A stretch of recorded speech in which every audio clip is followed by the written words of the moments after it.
நிகழ்வுக்கு அவருடைய கதைகள் பற்றி பேசுவதற்கு முதலில் மருள் ஆசிரியர் திரு பிரபாகரன் சண்முகநாதன் அவர்களை அழைக்கிறோம். நண்பர்கள் அனைவருக்கும் இந்த மாலை நேரத்தில் அன்பு சார் வணக்கங்களை தெரிவிச்சுக்கிறேன். இன்னும் கொஞ்சம் முன்னாடி வந்துடலாமா? நீங்கள் இந்த பார்வையாளர் கொஞ்சம் முன்னாடி வந்துட்டிங்கன்னா இன்னும் நல்லாயிருக்கும். ரொம்ப சின்ன ஒரு குறுங்கூட்டமாக தான் நம்ம இந்த நிகழ்வில் பேசுகிறோம்.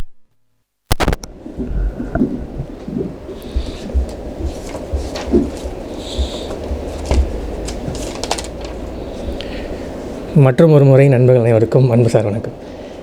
ஜெயின் கோபாலகிருஷ்ணன் அவர்களுடைய நின்றறியும் சுடர் அப்படிங்கிற சிறுகதை தொகுப்பை குறித்து பேச வரும்போது ஒரு சின்ன யாவரம்லேருந்து ஒரு டீசர் ட்ரெய்லர் மாதிரி ஒன்று வெளியிட்டிருந்தாங்க, ஜெயன் யார் அப்படின்னு காட்டுறதுக்காக. எனக்கு அதுக்கு முன்னாடியே அவர் தெரியும் அப்படின்னா அப்படி ஒரு அவர் பேசுகிறதுலேருந்து ஒரு எழுத்தாளரை தெரிஞ்சுக்கிறது அப்படிங்கிறது வேற ஒரு வகையாக இருக்கும். அந்த கிளிப் நீங்கள் பார்த்தீங்களா அப்படிங்கிறது தெரியல.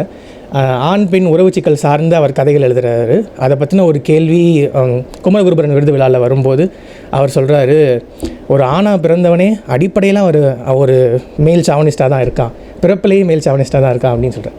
இந்த பார்வையிலேருந்து நான் இந்த கதைகளை படிக்க ஆரம்பித்தேன். இந்த கதைகள் படிக்கிறதுக்கு முன்னாடியே அவர் பேசினதை கேட்டுட்டேன். அப்படி பார்க்கும்போது இது முன்னாடி அவர் நாகர்கோவில் எழுத்தாளர் அப்படின்னு வைரவன் அறிமுகப்படுத்தும் போது குறிப்பிட்றாரு. ஆனால் நான் அப்படி ஏற்றுக்க எனக்கு ரொம்ப தடங்களாக இருக்குது. ஏன் அப்படின்னா தமிழ் இலக்கியத்தில் நாகர்கோவிலேருந்து எழுத வந்த எழுத்தாளர்களுடைய பட்டியல் அப்படிங்கிறது மிக பெரிதாக இருக்குது. அந்த இவ்வளோ பெரிய நிறை அங்கேருந்து எழுந்து வந்ததுனாலேயே எனக்கு இது நாகர்கோவில் எழுத்தாளர் தானா அப்படிங்கிற ஒரு சந்தேகம் வந்துடுது. இதில் ஒரு வட்டாரம் இல்லை, ஒரு மண் சார்ந்த வர்ணனைகள் கிடையாது. அப்புறம் ரொம்ப முக்கியமாக எனக்கு புரியாத ஒரு வார்த்தை கூட இல்லை. எனக்கு புரியாத ஒரு வார்த்தை எப்படி நான் நாகர்கோவில் வட்டாரமாக எடுத்துக்க முடியும் அப்படிங்கிறதான் ஒரு கேள்வியாக வருது. எனக்கும் நாகர்கோவிலுக்கும் சம்மந்தமே கிடையாது. அப்போ எனக்கு புரியாத ஒரு வார்த்தை இருந்தால் தானே நாகர்கோவில் வட்டாரம் ரொம்ப அறிமுகப்படுத்தப்பட்ட ஒரு எழுத்துலேருந்து வரதாகத்தானே இருக்குது அப்படின்னு ஜோக்ஸ் அப்பார்ட். ஆனால் அவர் அங்கேருந்து எழுந்து வருகிறார் அப்படிங்கிற அடிப்படையில் ஒரு நாகர்கோவில் எழுத்தாளருடைய நம்ம என்ன எதிர்பார்ப்போம், அந்த எதிர்பார்ப்புலேருந்து இந்த கதைகள் என்னவாக இருக்குது அப்படிங்கிற பிரிச்சுக்கிட்டோம் அப்படின்னா இந்த கதைகள் எனக்கு என்ன கொடுத்தது அப்படிங்கிற பேசுறதுக்கு ரொம்ப சரியாக இருக்கும் அப்படின்னு நினைக்கிறேன். இதில் உள்ள கதைகளை ஒரு 3 தொகுப்பாக பிரிச்சுக்கலாம். இதில் அந்த நின்றறியும் சுடர் கதையில் ஒரு வார்த்தை வருது, என்ன அப்படின்னா ஒரு விஷயத்தை நம்ம தொகுத்துக்கும் போது அதுக்கு ஒரு புறவயமான உருவம் கிடைச்சிருது அப்படின்னு அவர் சொல்கிறாரு. அப்போது இந்த கதைகளுக்கெல்லாம் நான் ஒரு புறவயமான உருவம் கொடுக்குறேன். அப்படி பார்த்தோம் அப்படின்னா இந்த 9 கதைகளை ஒரு 3 பிரிவாக பிரிச்சுக்கலாம். ஒன்று ஆண் பெண் சார்ந்த சிக்கல் உள்ள கதைகள், அல்லது அந்த ஆண் பெண் உறவிலிருந்து எழுந்து வருகிற கதைகள் அப்படின்னு சொல்லலாம். ரெண்டாவதாக நாட்டுப்புறம் சார்ந்த தன்னுடைய வேர் பண்பாடு இவற்றிலிருந்து எழுந்து வருகிற கதைகள். மூன்றாவதாக இது ரெண்டுலேயும் வராமல் ஆனால் ரொம்ப அரிதான இன்றைக்கு நம்ம தனித்துவமான ஜெயின் கோபாலகிருஷ்ணன் யார் அப்படின்னு அடையாளப்படுத்துகிற மாதிரியான கதைகள் இந்த 3வது பிரிவில் இருக்குது. இப்படி ஒரு 3 பிரிவாக பிரிச்சிட்டோம் அப்படின்னா முதல் பிரிவில் இருக்க ஆண் பெண் உறவு சிக்கல் சார்ந்த கதைகளை பேசுவோம். ஆண் பெண் உறவு சிக்கல் சார்ந்த கதைகள்னு நின்றறியும் சுடரும், அப்பாவின் குரலும், மருந்து இப்படியான கதைகள் இருக்குது. இதில் எனக்கு என்ன அப்படின்னா நின்றறியும் சுடர் ரொம்ப நல்ல கதை, வாசிக்கும்போது நல்ல கதையாகத்தான் நமக்கு படுது. உங்களுக்கு ப்ரமோஷன் பண்ணி கொடுக்குறேன், அதில் இருக்க பிரச்சனை என்னன்னு சொல்லிட்டு. நின்றறியும் சுடர் கதையில் என்ன நடக்குது அப்படின்னா அந்த பெண் ஒரு தியாகம் செய்த அல்லது அவள் தன்னை சுடராக மாற்றிக்கிறாள். எனக்கு இந்த ஒரு ஒப்புமை இருக்குல்ல, இதை பார்த்த பிறகு இப்போ பேசுகிற அவர் இந்த பெண்ணியம் சார்ந்த அடிப்படையில் அவர் ஒரு புரிதல் இருக்குது, அதுலேருந்து அவர் எழுத வருகிறாரு. அப்படின்னாலும் இந்த கதையை இன்றைக்கி நம்ம கொண்டு போய் முன்னாடி வச்சோம் அப்படின்னா இதை அடிக்கிறதுக்கு தான் நிறைய பேர் இருக்காங்க. ஏன் ஒரு நின்றறியும் சுடருடைய அதில் சொல்லப்படுகிற ஒரு டொமஸ்டிக்கான வைலன்ஸ் ரொம்ப அதிகமாக இருக்குது. இப்போ நாங்கள் செய்திகளெல்லாம் நம்ம பார்த்தோம் அப்படின்னா இது சித்தரிக்கப்பட்ட காட்சிகள் அப்படின்னு பிளர் பண்ண வேண்டிய சீன்ஸ் எல்லாமே இந்த கதையில் வந்துக்கிட்டே இருக்குது. ஒரு பெண்ணை பார்க்குறது அப்படிங்கிறது ஒரு பெரிய ஒரு மனச்சிக்கல் கொடுக்கக்கூடிய ஒரு விஷயமாக இருக்குது. அப்படி தாக்குற ஒருத்தர் தன்னை நியாயப்படுத்த கூட முயற்சி பண்ணலை, அதுக்கான காரணங்கள் இல்லை. அது ஒரு படைப்பாளியாக நம்மளால் புரிஞ்சிக்க முடியாது. சொல்லப்படாமல் இருக்கும்போது தான் அதனுடைய பூடகத்தன்மை இருக்கும் அப்படின்னு. ஆனால் அந்த பெண் ஒரு சுடராக மாறுறா அல்லது அப்படியான நம்ம கற்பனை பண்ணிக்கக்கூடிய இடம் இருக்குதுங்கிறது எப்படி சரியாக இருக்கும் அப்படிங்கிறது ஒரு கேள்வியாக இருக்குது. இது நின்றறியும் சுடர் உள்ள கதையில் இருக்க பிரச்சனை அப்படின்னா அப்பாவின் குரலில் இன்னும் ரொம்ப நார்மலைஸ் பண்ணப்படுகிறது. அதுதான் ஆரம்ப கதை அப்படின்னு வைரவன் சொல்கிறாரு. அதில் அம்மா அதே மாதிரி ஒரு சிக்கலுக்கு உள்ளாயிருக்கா, அதை பார்த்து வளர்கிற ஒரு பையன் அது நடந்துடக்கூடாது அப்படின்னு நினைக்கிறான். இப்படியான அந்த ஒரு ஜஸ்டிஃபிகேஷன் அப்பாவின் குரலில் இருக்குது. ஆனால் நின்றறியும் சுடர் வரும்போது அது கிடையாது. அப்போது இந்த இடம் எனக்கு நின்றறியும் சுடரில் ஒரு சிக்கலாக வருது. அதே இந்த ஆண் பெண் உறவு சிக்கல் சார்ந்த விஷயங்களை பேசும்போது இதை சொல்ல வேண்டியிருக்குது. அப்போ இது நடக்குது. ஒரு பெண் மேலே ஒரு ஆண் காட்ட விரும்புகிற வன்முறைங்கிறது ஒரு அரகன்ஸுங்கிறது இருக்குது. ஆனால் அதில் நம்ம படைப்பாளியாக சொல்ல வேண்டியது அல்லது அந்த படைப்பு தனக்கான ஒரு இடம் அப்படின்னு கோர வேண்டியதாக என்ன முன்வைக்கப்படுது அப்படிங்கிற ஒரு கேள்வி இந்த இந்த கதைகளில் வருது. அப்புறம் மருந்து கதை ரொம்ப பிரமாதமான வட்டாரம் சார்ந்த ஒரு கதை நான் சொல்லுவேன். அந்த கதையில் ஒரு நடக்கும், எல்லா கதைகளையும் சொல்லிட முடியாது, நீங்கள் இந்த கதைகளை வாசிங்க. அந்த மருந்து கதையிலையும் ஒரு நல்ல இன்சிடென்ட் இருக்குது. ஆனால் அது ஒரு தருணமாகவே இருந்து விடுவது ஒரு சின்ன சிக்கலாக இருக்குது. அப்புறம் நாட்டுப்புற கதைகளுக்கு வரேன். நாட்டுப்புற கதைகளில் சிலை அப்படின்னு ஒரு கதை இருக்குது, கம்பாட்டம் அப்படின்னு ஒரு கதை இருக்குது.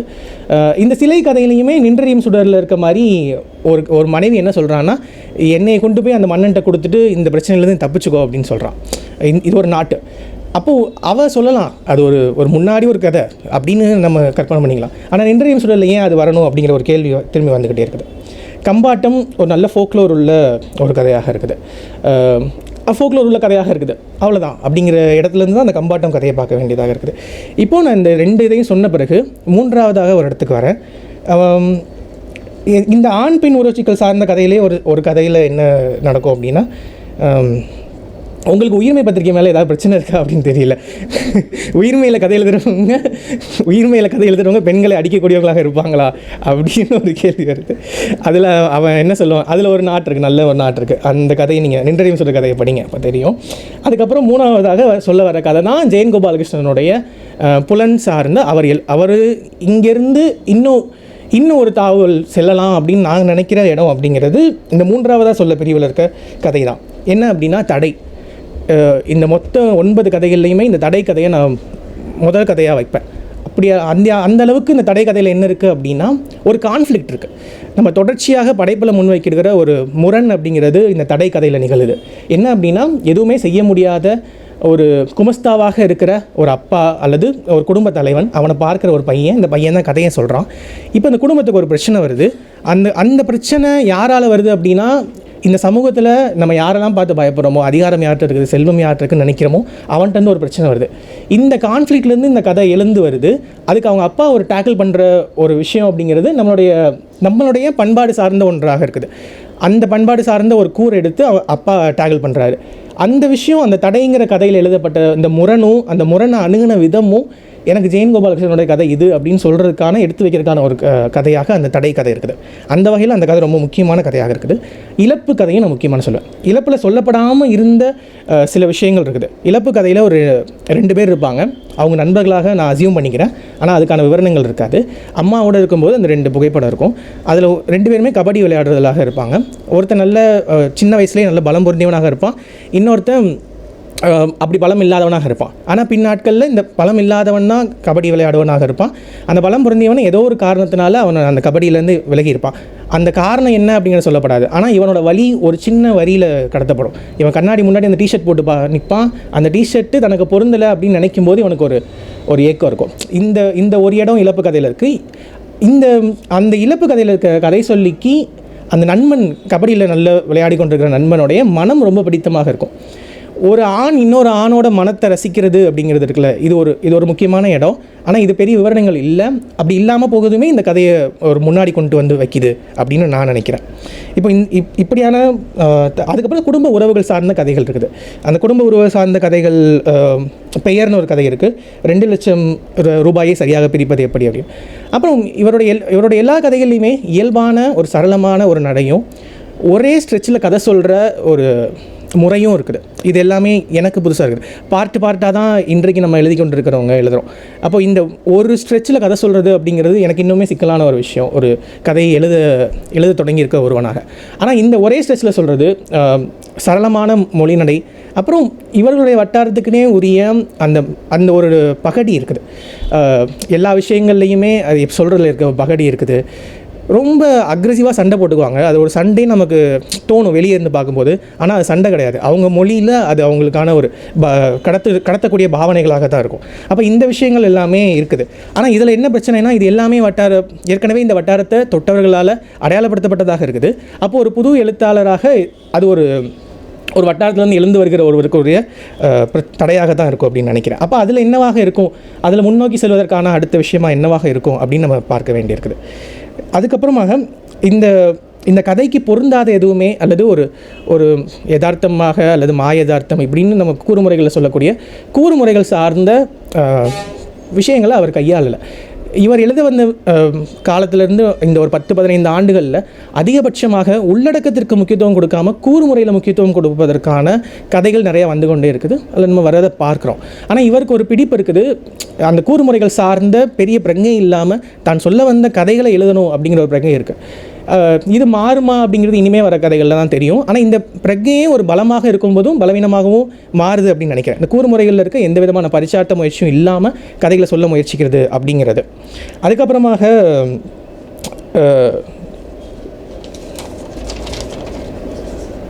கிட்டத்தட்ட எல்லாமே நான் சொல்லிட்டேன் அப்படின்னு நினைக்கிறேன். இப்படியாக ஜெயன் கோபாலகிருஷ்ணனை எந்த இடத்துல பொறுத்துறது அப்படிங்கிறது ஆரம்பத்துலேருந்தே ஒரு சிக்கலாக இருக்குது. ஒரு வட்டார எழுத்தாளர் அப்படிங்கிற ஒரு கண்ணியிலிருந்து வருகிற ஒருவராக பொருத்த வேண்டுமா, அல்லது நவீன கதை சொல்லியாக இப்போது 2 விஷயம். ஒன்று, நாகர்கோவில் மாதிரியான தெற்கத்தி வட்டாரங்கள்லேருந்து அல்லது சிவகங்கை காரைக்குடி மாதிரியான நான் எங்கேருந்து வந்தேன் அப்படிங்கிற வட்டாரத்துலேருந்து சென்னைக்கு வருபவர்களுக்கு அல்லது ஒரு நகரத்துக்கு போகிறவர்களுக்கு 2 விதமான சாத்தியக்கூறுகள் நடக்கும். ஒன்று என்ன அப்படின்னா, அந்த நகரத்து மேலே ஒரு அதீதமான வெறுப்பு வரும். ரெண்டாவது, அந்த நகரத்தை ரெண்டாவது வகை எப்படி இருக்கும்னா, அந்த நகரத்தை ஏற்றுக்கொண்டு எழுதுறதுக்காக இருக்கும். இப்போ இவங்க எல்லாம் இருக்காங்கல்ல, இந்த நாகர்கோவில் பிரிவு எழுத்தாளர்கள் எல்லாருமே, இவங்க எல்லாருக்குமே தன்னுடைய பண்பாடு சார்ந்த ஒரு பெரிய பிடிப்பும் அது மேலே ஒரு பற்றும் இருக்குது. ஆனால் இந்த ஜெயனுடைய எல்லா கதைகள்லையுமே பார்க்கும்போது அப்படி ஒரு பெரிய பற்று இவருக்கு இருக்க மாதிரி தெரியல. நான் இந்த மொழி எனக்கு முன்னாடி வைக்கணும், இந்த பண்பாடு இதை முன்னாடி வைக்கணும் அப்படிங்கிற ஒரு பெரிய பற்று இல்லாமல் இருக்குது. அப்போ இந்த பற்றின்மையே ஒரு பெரிய அட்வான்டேஜ் அப்படி தான் நினைக்கிறேன். அப்போ இவர் நகரத்தையும் அடாப்ட் பண்ணிக்கிறாரு, இந்த நகரத்துடைய சூழலையும் அடாப்ட் பண்ணிக்கிறாரு, இந்த நகரத்தில் நடக்கிற விஷயங்களையும் தன்னுடைய கதைக்குள்ளே கொண்டு வர முயற்சி செய்கிறாரு. அது வெளிப்படாமல் ஒரு சின்ன வட்டத்துக்குள்ளே இருக்கிறதாகவே நான் நினைக்கிறேன். அல்லது வெளிப்பட தொடங்கி இருக்கிற அளவில் அந்த இது நின்று விடுவது நமக்கு இன்னும் நெருக்கமாக, சரி அதில் இன்னும் கொஞ்சம் ஒரு படி சொல்லுங்களே அப்படின்னு கேட்குற அளவுக்கான கதைக்கான இடைவெளிகளை இந்த கதைகள் கொண்டிருக்குது. அப்பாவின் குரல் கதையாக இருக்கட்டும், அல்லது இந்த இழப்பு கதையாக இருக்கட்டும், முதல்ல நான் நினச்ச உடனே எனக்கு இந்த தொகுப்பு தான் கொடுத்துருக்காங்களா, இல்லை என்னோட மருள் தொகுப்பு எடுத்து திருப்பி கொடுத்துட்டாங்களா அப்படிங்கிற ஒரு டவுட் வந்தது. ஏன்னா நாங்கள் பேச விரும்புகிற விஷயங்கள் அந்த ஒரே கதையாக இருக்குது. அப்போ எனக்கு இருக்க பிரச்சனையை தான் நான் அவருக்கும் சொல்கிறேன். நான் எழுதுறதுல என்ன பிரச்சனை இருக்கோ அந்த பிரச்சனைகளை தான் இந்த இதுலேயும் இருக்கதாக நான் புரிஞ்சுக்கிறேன். அப்போ நம்ம என்ன எதிர்பார்க்கலாம் அப்படின்னா, இப்போ நான் முன்னாடி சொன்ன மாதிரியான ஜெயன் மட்டுமே எழுதக்கூடிய கதைகளுக்கான சாத்தியக்கூறுகள் கொண்ட கதைகள் இதில் இருக்குது. அதிலிருந்து அவருடைய இன்னொரு முன்தாவல் இருக்கும் அப்படின்னு நான் நினைக்கிறேன். அந்த வகையில் இந்த தொகுப்பை அறிமுகப்படுத்துனதில் ரொம்ப மகிழ்ச்சி அடைகிறேன். நன்றி.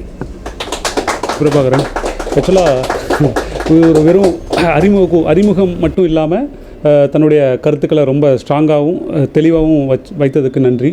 ஏன்னா ஆக்சுவலி இந்த ஸ்டேஜை கொஞ்சம் ஃப்ரீ பண்ணி விட்டுட்டு போயிட்டீங்க. கொஞ்சம் இலகுவாக இருக்குது. நன்றி. அது மட்டும் இல்லாமல் நீங்கள் கேட்ட அந்த உங்களுடைய பார்வை இருக்குல்ல, அதற்கு கண்டிப்பாக ஜெயன் அண்ணன் கடைசி தன்னுடைய ஏற்புரையில் அவருடைய பதில் இருக்குன்னு நான் எதிர்பார்க்கலாம். மேலும் பார்த்திங்கன்னா சிறுகதை சார்ந்து உங்களுடைய அபிப்பிராயங்களையும் நீங்கள் சொன்னீங்க, அதுக்கு ரொம்ப நன்றி.